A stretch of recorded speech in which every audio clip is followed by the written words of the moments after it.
The kitchen was too quiet for a Saturday morning. The kind of quiet that doesn't belong in a house where people trust each other. My father sat across from me, stirring his coffee without looking up. And Diane stood by the counter pretending to read a recipe she'd already memorized. I had opened the email 15 minutes earlier, and the subject line was still burned behind my eyes. Request for account access confirmation pending. Doc. I kept my voice steady when I said, there was a request sent from this address to access my savings account. Diane blinked, her expression soft with surprise that felt rehearsed. That must be a mistake, she said lightly. Banks mix things up all the time. My father's spoon paused, then clinked against the cup. Maybe she just asked about investments. He muttered, still not meeting my eyes. I leaned forward. I didn't list either of you as authorized users. Diane smiled like the word authorized amused her. Honey, we're family. Sometimes accounts overlap without anyone meaning to. I shook my head. Not this one. Not ever. My father exhaled. A long, slow breath that carried years of avoiding conflict. She's only trying to help. He said. Don't make it sound worse than it is. Esway. I'm not making it sound like anything. I answered. I'm telling you what it is. I could feel Diane's eyes on me, measuring what I would do next. If someone in this house tries again, I said quietly, I'll make sure the bank knows exactly where the request came from. The air thickened between us, heavy with words that would never sound polite again. The refrigerator hummed. Diane's smile froze halfway. And my father finally looked up as if seeing me for the first time in years. That was the moment the distance between us stopped being silence and became proof. 2 weeks later, I joined a video call from my apartment in Austin. My father sat on the living room couch back home. Diane beside him, her hand resting on his knee like punctuation to every word he didn't say. We've been thinking, she began, her tone gentle, that it might be wise to create a family plan. If something happened, at least everything would already be organized. I said I was fine managing my own finances, and she smiled like that answer confirmed what she already believed. She continued, I know you're doing well. The Air Force gave you discipline, and now with that new job, you must have a strong savings. But security isn't just about one person, it's about all of us. My father nodded, avoiding my eyes. She just wants to make sure things are easier in the future, he said. Maybe we could all sit down and look at numbers together. I asked what numbers he meant, and Diane replied, just family numbers. Accounts. Insurance. Property. It's better to consolidate. I told her I wasn't interested in consolidating anything, and her smile didn't falter. Sometimes, independence can be lonely, she said softly. You don't have to carry everything by yourself. I leaned closer to the screen. I'm not carrying you, I said. I'm managing my life. For a second, her expression froze, then shifted back into that easy calm. You sound defensive, she murmured. Like you think someone's trying to take something? Oh, I said. Someone tried. The request from this address wasn't a ghost. My father sighed, rubbing his temples. It's over. Emily. The bank sorted it out. Let's just move on. I watched him, wondering when moving on became the same as looking away. I'm not accusing, I said quietly. I'm remembering. Diane tilted her head, her voice wrapped in warmth that felt like wire. You should focus on building your future, not guarding your past. I ended the call after that. The laptop screen reflected my own face longer than I wanted it to. The cursor blinked in the dark window where their image had been. The silence that followed wasn't peace, it was a plan forming. I wrote down the date, the phrasing, the tone. The evidence wasn't the email anymore, it was the way they talked about my life as if it were theirs. When I drove back to my father's house that spring, the air felt thinner than I remembered. Diane greeted me at the door with the kind of warmth that only lives in rehearsed gestures. And my father hovered behind her, smiling like a man already caught in someone else's story. I told them I needed to print some travel forms for work, and Diane waved toward her office. Of course. Sweetheart. Use whatever you need. The printer was still humming when I saw it, a sheet half-fed through the tray. My name printed at the top beside words that didn't belong to me. I pulled the page free. It was a financial summary. A mock account statement showing balances that matched mine exactly. And at the bottom, the phrase joint authorization request. Diane appeared in the doorway a moment later, her smile unchanged. Oh, that? Just a draft, she said lightly. I'm helping your father with some long-term planning. I looked at her. For my accounts? She tilted her head. Well, everything connects, doesn't it? We're family. It's easier to manage when there's transparency. I held up the page. Transparency doesn't start with someone else's password. Ober. My father joined us then. His tone weary. Diane means well. She's organized. That's all. You're overreacting. I turned to him. Bo? This document lists my routing number. That's not organization, that's access. He rubbed his neck and muttered. She didn't mean harm. Diane stepped closer. Voice low. Careful. You don't have to make it sound criminal. We're just trying to make things secure. I folded the paper once. Slowly. Security doesn't come from control. I said. And you don't have my consent. I have dues. She crossed her arms. You sound paranoid. If you'd just trust us. There wouldn't be tension. I looked at her, keeping my voice even. Trust doesn't erase boundaries. It depends on them. My father shifted uneasily, saying, Emily, please. Not this tone. I answered. Tone isn't the problem. Breach is. The silence that followed was thick enough to touch. Diane's eyes flickered toward the folded paper in my hand, calculating what I would do with it. Later that night, I called the legal office on base. The man who answered spoke calmly as I explained what had happened. Line by line, sticking to facts. He told me to document everything, keep copies, avoid confrontation until I understood my options. When I hung up, I wrote down the date. The exact words Diane had used, transparency, family, security, and underlined them twice. The next morning at breakfast, Diane poured orange juice and said, I hope you slept well. Yesterday was tense. I said I did. Because sleep wasn't the issue anymore. She smiled faintly. Good.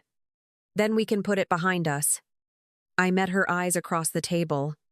No, I said. I'm keeping this one. Her smile faltered. And for the first time I saw the brief flicker of awareness that her version of family had stopped working on me. I finished my coffee, folded the printed page into my bag, and left before either of them could ask what came next. Diane called a week later, her voice syrup-sweet. She said she wanted to make peace, to have dinner together, to start fresh as a family. I agreed. Mostly because I wanted to see what peace looked like when she was the one offering it. My father sounded relieved on the phone, saying, She's trying. Let's not keep fighting. I told him I wasn't fighting, I was listening. The evening she chose was quiet, with the kind of small talk people use when they're pretending things are fine. Diane set the table herself and placed a single candle in the center, like she was staging a confession disguised as hospitality. I've been thinking about everything that happened, she began softly. I might have pushed too hard. I just wanted to make sure Robert and I were secure if anything happened to you. I said nothing, waiting for her to keep digging. My father looked between us, smiling thinly. Let's just enjoy the meal, he said. We've all been under stress. Diane nodded, adding, Exactly. This family doesn't need tension, we need cooperation. I looked at her and said, Cooperation only works when no one's hiding the paperwork. She gave a light laugh. The kind that means retreat, not humor. I shredded those drafts, she said. I realized how it must have looked. I asked, You shredded them because you were sorry or because you were finished? Her eyes flicked to my father before she answered, Because I don't want misunderstandings. He reached for my hand across the table. See? It's over now. Let's move forward. I pulled my hand back. Moving forward doesn't mean pretending backward never happened. The room stayed still after that. Diane lifted her glass, her fingers steady, and said, To family. However complicated. My father echoed the toast, but his eyes were on me, searching for a signal I wasn't giving anymore. Dinner passed without another word about money, though every sentence she spoke was a test disguised as grace. The food tasted like truce, but I knew better. I noticed how she didn't ask about work or my life anymore, only about plans. Always plural. Never mine. When I left, she hugged me tightly, whispering, I'm glad we can put this behind us. I told her, I haven't decided if I can.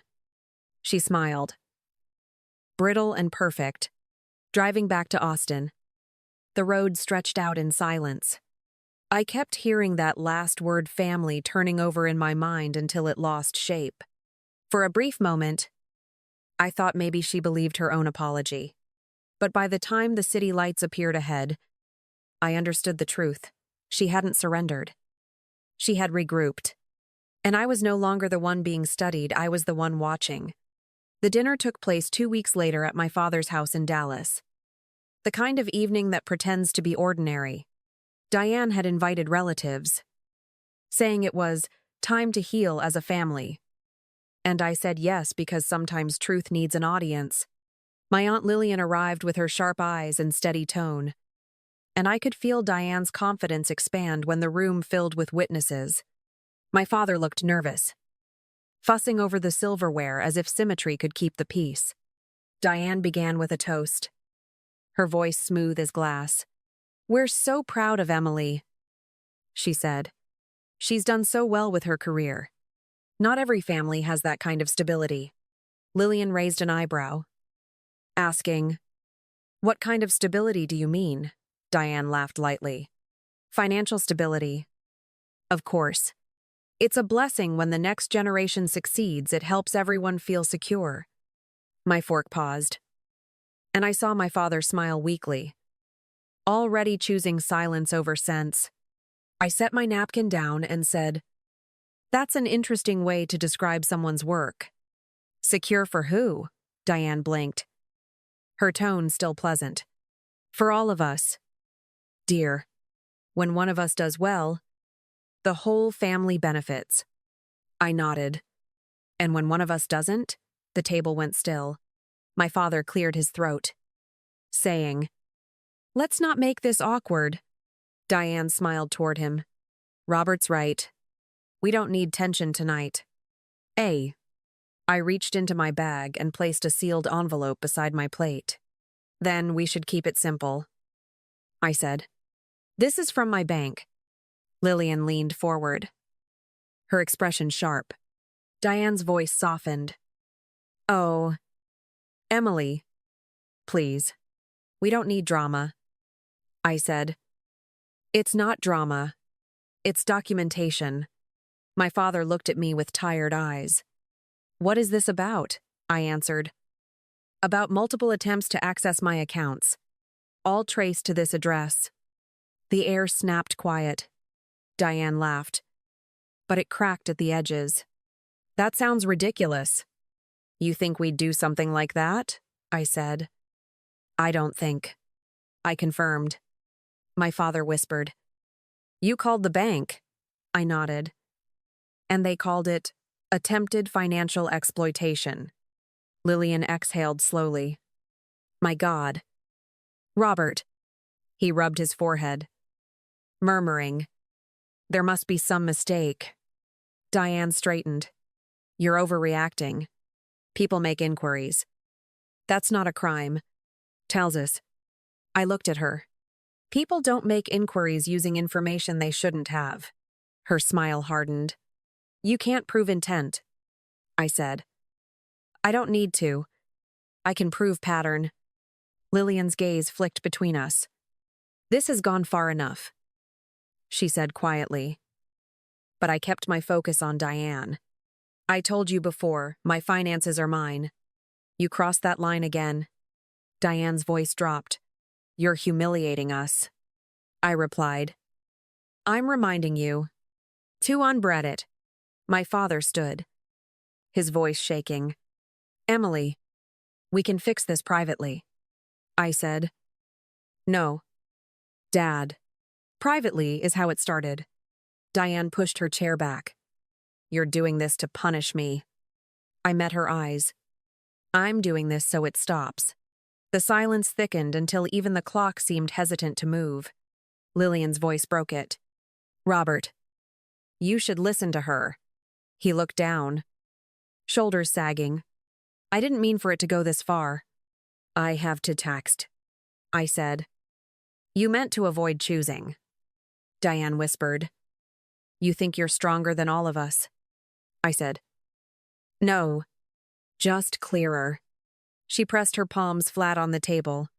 You have no idea what you're doing. I leaned forward. Actually, I do. The fraud case is open.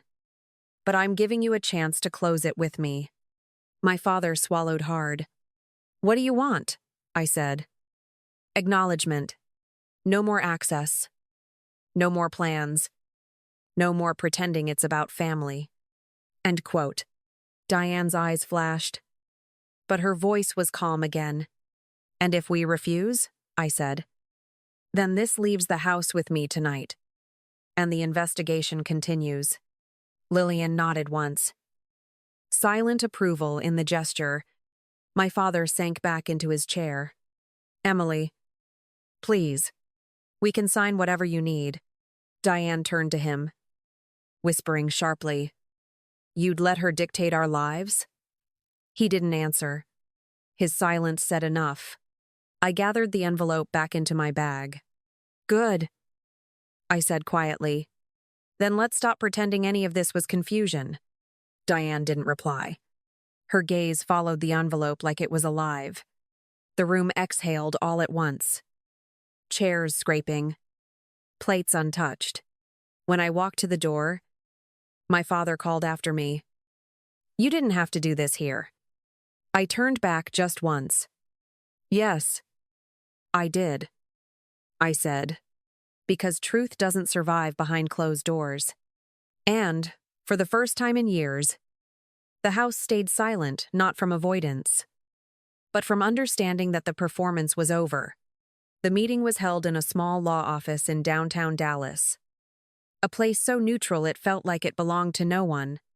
My attorney, Marisa Grant, spoke first, her voice steady as she slid the documents across the table.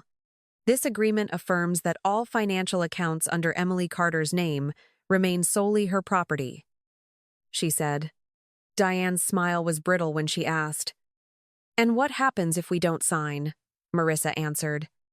Then the fraud report proceeds, and the matter becomes public. Ontis died. My father looked pale, his hands folded tightly together. Emily, he said quietly. You'd really go that far? I told him. I already did. Dad, this is the part where we end it, not start it. Diane leaned back, arms crossed. You think this makes you powerful? She said. I replied. No, it makes me safe. Marissa placed a pen on the table. You can sign now. Or I can file tomorrow. The pen stayed still until my father reached for it. He hesitated, then signed. His voice barely audible when he said, I should have stopped this sooner. Diane took the pen next, pressing so hard the paper dented beneath her signature. You'll regret this, she whispered. But I didn't answer. Marissa gathered the pages neatly. It's done, she said. You're clear. My father tried to meet my eyes. But I was already standing. Thank you for being here, I told Marissa, and walked out before Diane could speak again. Outside. The air smelled like rain and new asphalt. The city felt sharper, quieter, as if everything had been waiting for me to step out of that room. I didn't feel victorious. Just clean like a door had finally closed behind me and stayed shut. That night, I drove back to Austin without music, letting the hum of the road replace every word that didn't need to be said. When I finally reached home, I locked my accounts, filed the signed copies, and sat in the stillness of my apartment until the quiet no longer felt heavy. The story didn't end in triumph, it ended in ownership. And that was enough. Thank you for staying with me until the end. Sometimes the hardest part isn't setting a boundary, it's learning to breathe once the noise stops. I found my peace in the quiet that followed. And I hope you find yours too. Subscribe if stories like this help you feel less alone.